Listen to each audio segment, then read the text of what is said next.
안녕하세요. 책 읽어주는 모델 안마티티입니다. 오늘은 레미제라블 중에서 5부에서 세 번째 시간입니다.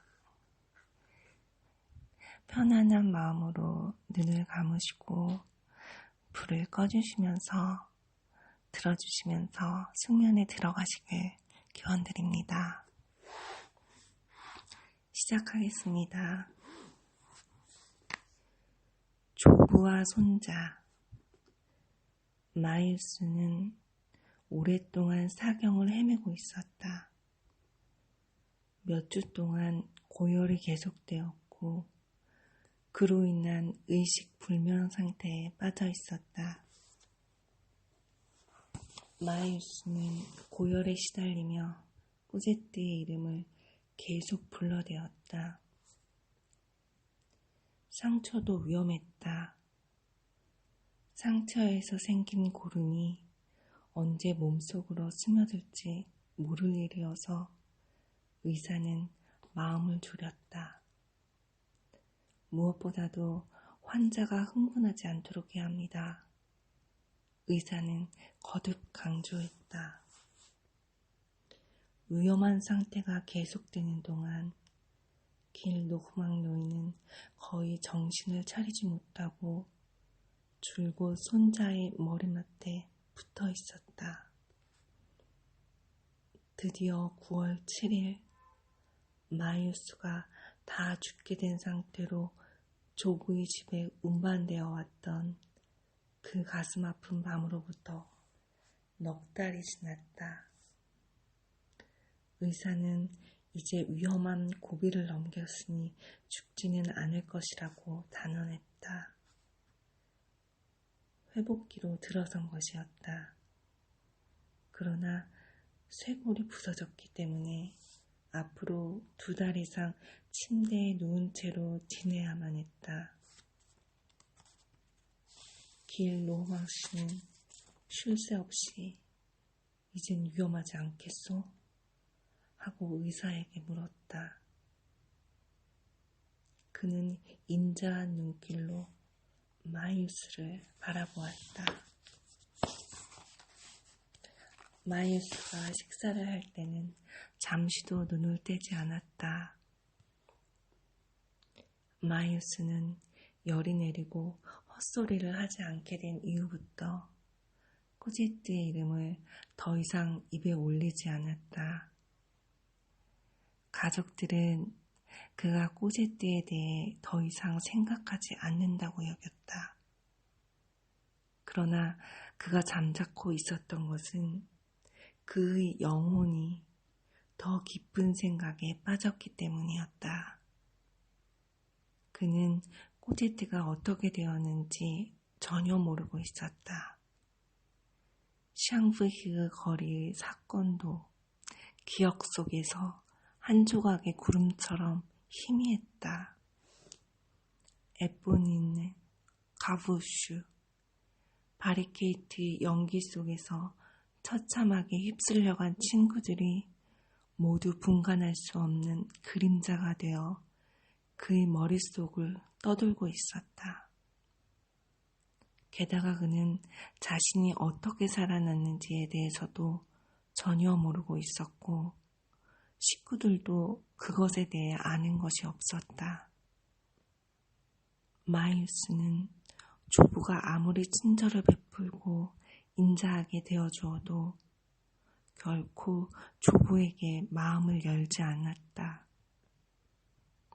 마이우스는 그가 잠자코 있는 동안에는 조부가 온갖 친절함을 다 보이지만 일단 꾸제트에 대한 이야기만 꺼내면 조부의 얼굴빛은 일변하여 가면에 가려져 있는 본심을 드러내고 거기다 온갖 빈정거림을 쏟아내며 반대할 것이라 생각했다.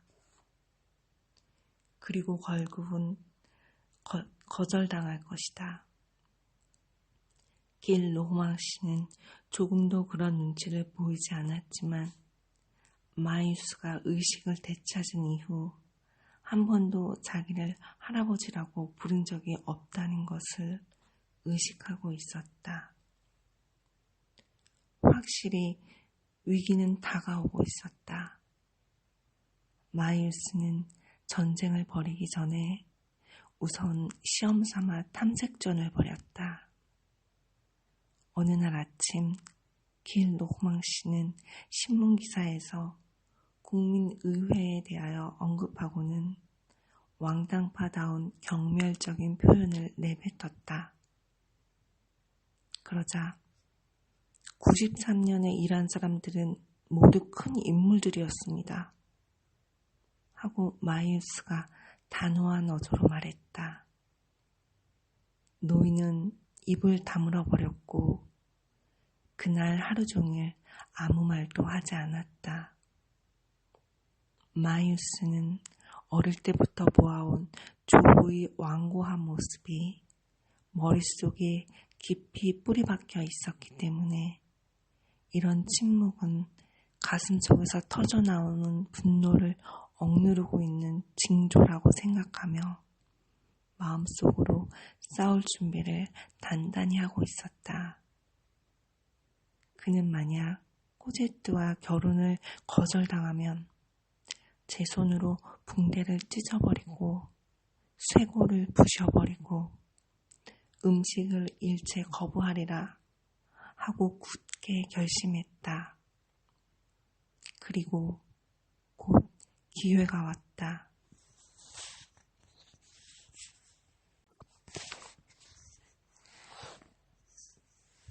마이누스의 공격. 어느 날 길 노흐망 노인은 딸이 그릇을 정리하고 있을 때 마이누스 쪽으로 몸을 굽혀 무척 다정한 어조로 말했다. 마이누스야, 제발 고기를 좀 먹으렴. 가자미 튀김도 회복기에 좋은 음식이지만 기운을 차리는 데에는 연한 살코기가 많이 붙은 갈비찜이 최고란다. 마이누스는 거의 체력을 회복해가고 있었다. 그는 이 말을 듣자 온 힘을 다해 침대 위에서 일어나 앉아 두 주먹으로 시트 위를 짚고 조부의 얼굴을 똑바로 쳐다보며 굳은 표정으로 말했다. 그렇게 말씀하시니 저도 드리고 싶은 말씀이 있습니다. 뭐냐? 결혼하고 싶습니다. 알고 있다. 조부가 말했다. 그리고는 웃음을 터뜨렸다. 마이누스가 깜짝 놀라 눈이 동그래져서 소리쳤다. 뭐라고요? 알고 계셨다고요? 그래, 그 아가씨를 데려오너라.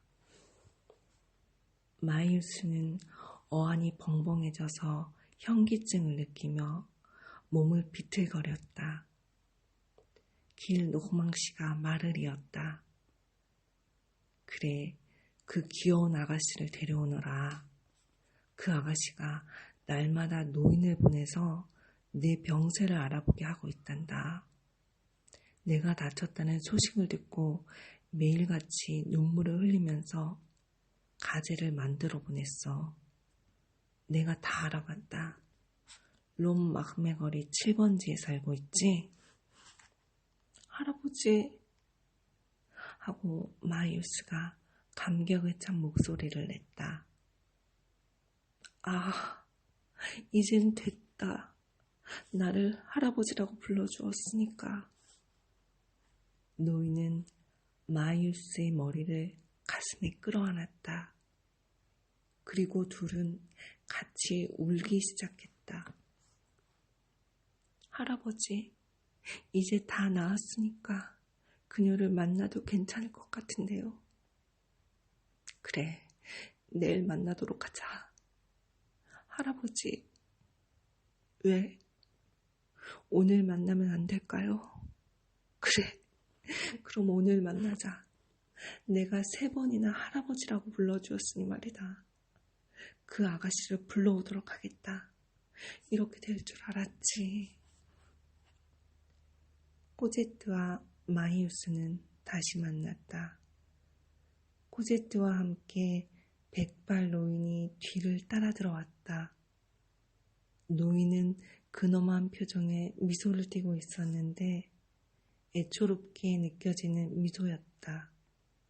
그 노인은 포슐러벙 씨, 즉 장발장이었다. 그는 검은 양복을 입고 흰 넥타이를 메고 문지기가 말했던 것처럼 아주 훌륭한 차림을 하고 있었다. 포슐러벙 씨는 마이우스의 방으로 들어와 문 옆에 섰다. 그는 옆구리에 책처럼 보이는 네모난 종이 꾸러미를 끼고 있었다. 저분은 언제나 저렇게 책을 끼고 다니시나 봐. 책을 좋아하지 않는 길 노흐망 양이 목소리를 낮추어 니콜레트에게 물었다. 그렇고 말고. 딸의 말을 듣고 길 노흐망 노인이 대답했다. 저분은 학자야. 뭐가 잘못 보이냐? 그리고 큰 소리로 인사했다. 트랑슐루방 씨. 길 노흐망 씨가 일부러 이름을 잘못 부른 것은 아니었다. 그는 원래 이름에 별로 신경을 쓰지 않는 사람이었다. 트랑슐루방 씨, 나의 손자 마이우스 뽕메어스 남작이 대개 따님에게 청혼하는 것을 영광스럽게 생각합니다. 트랑슐루방 씨는 가볍게 고개를 숙임으로써 마이우스의 청혼에 승낙을 표시했다. 이제 됐어. 그리고 마이우스와 코제트 쪽을 바라보고 두 팔을 벌려 축복하면서 큰 소리로 말했다. 서로 깊이 사랑할 것을 허락한다. 두 사람은 그 말을 두 번 되풀이할 필요가 없게 만들었다. 말이 떨어지기가 무섭게 둘은 이야기를 나누었다. 길 노흐망 노인이 마이우스와 코제트에게 다가가 말했다. 정말 훌륭한 아가씨로구나. 정말 예쁘게 생겼어. 코제트, 아직 나이가 어린데도 의젓한 귀부인 티가 나는구나. 겨우 남작 부인이 되기에는 아까워. 후작 부인감이야. 자, 너희들 이건 결코 꿈이 아니라는 것을 알고 있겠지? 서로 사랑해야 한다. 바보가 될 정도로 말이다. 다만 그는 갑자기 얼굴빛을 흐리면서 덧붙였다. 한 가지 슬픈 일이 있단다. 내가 걱정하는 게 바로 이 문제인데 말이다. 내 재산의 절반 이상이 종신연금으로 되어 있단다. 내가 살아있는 동안은 그럭저럭 살아갈 수 있겠지만 내가 죽은 다음에는 앞으로 한 20년 후에는 가엾게도 너희들은 무일푼이 되고 만단다. 남작 부인의 아름답고 흰 손도 생활고에 시달려 거칠어지게 될 게다. 그때 포슐러방의 엄숙하고 침착한 목소리가 들려왔다. 웨프라지 포슐러방 양은 60만 프랑의 지참금이 있소. 웨프라지 양이 누구지? 저예요. 코제트가 대답했다. 60만 프랑이라고? 길 노흐망 씨가 말했다. 어쩌면 그 액수에서 1만 5천 프랑쯤은 모자라겠지만 말입니다. 정발장이 덧붙였다. 그리고는 즉 노흐망 양이 책이라고 생각하고 있던 종이꾸러미를 테이블 위에 놓았다. 정발장은 손수 그 꾸러미를 풀었다. 그것은 모두 돈다발이었다. 사람들이 그것을 펴서 세어보았다. 1,000프랑짜리 지폐가 500장, 500프랑짜리 지폐가 168장 있었다. 모두 58만 4천 프랑이었다. 거참 유익한 책이군요. 길 노호망 씨가 말했다. 58만 4천 프랑이라고? 이모가 중얼거렸다. 마이우스와 코제트는 그러는 동안에도 줄곧 서로의 얼굴을 바라보고 있었다. 그들은 그런 것에 전혀 관심을 기울이지 않고 있었다.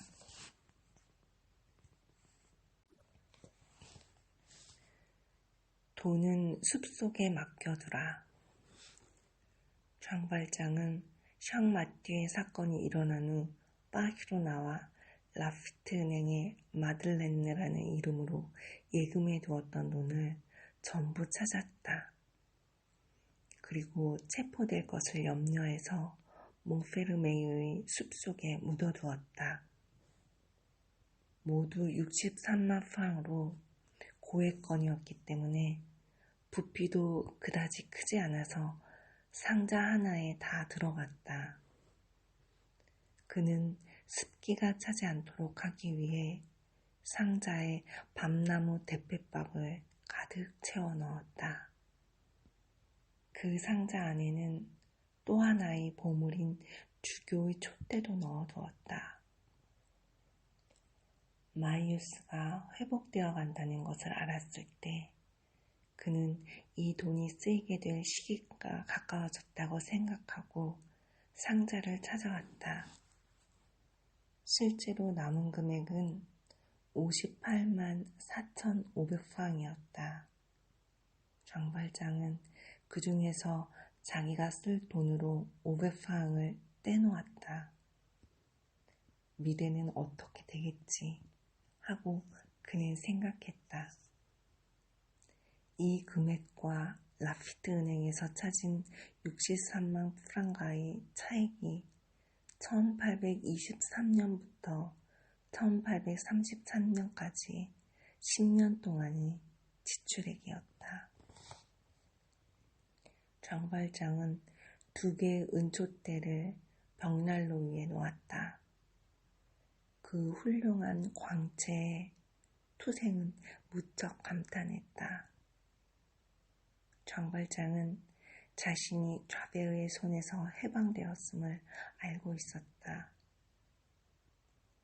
그는 떠들고 있는 소문을 들었고 다시 모니트르디에서 그 사실을 확인했던 것이다. 그 기사에 따르면 좌베흐라는 고위 경찰관이 퐁커샹즈 다리와 퐁웨프 다리 사이에서 익사체로 발견되었다는 것이다. 마이우스와 코제트는 결혼 준비를 서둘렀다. 의사에게 의논해보니 몸이 완전히 낫는 2월이면 결혼식을 하기에 문제가 없을 거라고 대답해 주었다. 그지없이 행복하고 즐거운 몇 주일이 흘러갔다. 마이우스의 조부 역시 무척 행복해했다. 그는 몇십 분 동안 계속해서 이 아름다운 연인을 바라보기도 했다. 장발장은 모든 것을 준비하고 모든 장애물을 제거하고 모든 문제를 마무리 짓고 모든 일이 순조롭게 풀려나가도록 했다. 그는 코제트 못지않게 열심히 그리고 또 겉으로 보기에도 그녀만큼 기쁘게 코제트의 행복을 서둘렀다. 그는 전에 시장직에 있었던 만큼 그 혼자만이 알고 있는 코제트의 호적상의 비밀스러운 문제까지도 교묘하게 해결해 놓았다. 그녀의 출생의 비밀이 밝혀지면 결혼이 성사되지 않을지도 모를 일이었다. 장발장은 코제트를 모든 곤란한 상황에서 구해주었다. 그는 코제트를 대가 끊어진 집안의 족보에 끼워 넣었다. 다시 말해 꼬제트는 그의 딸이 아니라 다른 또 하나의 포슐르방의 딸이 된 것이다. 두 명의 포슐르방 형제가 뿌띠피퀴스 수녀원에서 정원지기를 했던 일이 있었기 때문에 그 수녀원에 조회를 했다. 선량한 수녀들은 신원 문제에 그리 주의를 기울이지 않았기 때문에 나이 어린 꼬제트가 포슐르방 형제 중 누구의 딸인지는 정확하게 알고 있지 못했다. 그녀들은 원하는 대로 답변을 해주었고 더구나 정성껏 이야기해 주었다. 이리하여 신분증서가 만들어졌다. 꼬제트는 웨프라지 포슐르방 양이 되었다. 정발장은 포슐르방이라는 이름으로 자신이 꼬제트의 후견인이 되도록 지정하고 또 길 노흐망씨를 후견인 대리로 지정해 조치해 놓았다. 58만 4천 프랑에 대해서는 이미 세상을 떠난 어떤 사람이 꼬제트에게 상속한 돈으로 그분의 이름이 밝히지 말아달라는 유언이 있었던 것으로 해놓았다. 당초의 유산은 59만 프랑이었는데 그중 1만 프랑은 웨프라지 양의 교육비와 생활비로 지출되었으며 그 중에서 5천 프랑은 수녀원에 기부되었다. 그 유산은 제3자의 손에 맡겨져서 꼬제트가 성년이 되든가 또는 결혼할 때 돌려주기로 되어 있었다는 식으로 꾸며놓았다. 물론 몇 가지 의혹이 가는 점이 없었던 것은 아니지만 아무도 그것을 눈치채지는 못했다. 당사자 중에 한 사람은 사랑해, 그 밖의 다른 사람은 60만 프랑이라는 거액의 돈에 눈이 멀다시피 되었기 때문이었다. 꼬제트는 자기가 그토록 오랫동안 아버지라고 불러왔던 노인이 진짜 아버지가 아니라는 사실을 알게 되었다. 노인은 그저 친척에 불과하며 또 한 사람의 포슐르방이 진짜 아버지라는 것이었다. 여느 때 같았으면 이러한 사실이 그녀의 마음을 아프게 했을 것이다. 그러나 이루 형용할 수 없는 행복한 상태에 있는 지금, 그것은 잠시 태양을 가리고 지나가는 구름에 지나지 않았고 또한 그 구름도 기쁨에 넘친 그녀의 마음에서 얼마 지나지 않아 거쳤다. 그녀에게는 마이우스라는 존재가 있었다. 청년이 오면 노인은 사라져야 한다. 이것이 인생이다. 그래도 꼬제트는 정발장을 여전히 아버지라고 부르고 있었다. 신혼부부는 조부와 한 집에 살기로 했다. 길 노흐망씨는 집에서 가장 좋은 자기의 방을 굳이 그들에게 주겠다고 고집을 부렸다. 그리고 이렇게 말했다. 그렇게 하면 나도 다시 젊어질 수 있을 거야. 옛날부터 작정하고 있던 일이란다. 예전부터 내 방에서 결혼식을 올리게 하고 싶었다. 길 노흐망씨의 서재는 마이우스가 갖고 싶어 하던 변호사 사무실이 되었다. 여러분, 오늘 여기까지 하겠습니다. 드디어 꼬제트와 마이우스가 결혼을 하게 되었네요. 그 결혼을 하는 행복한 마음, 그 마음 그대로 깊은 숙면에 들어가시길 기원드립니다. 책 읽어주는 모델 안마티티였습니다. 안녕히 주무세요.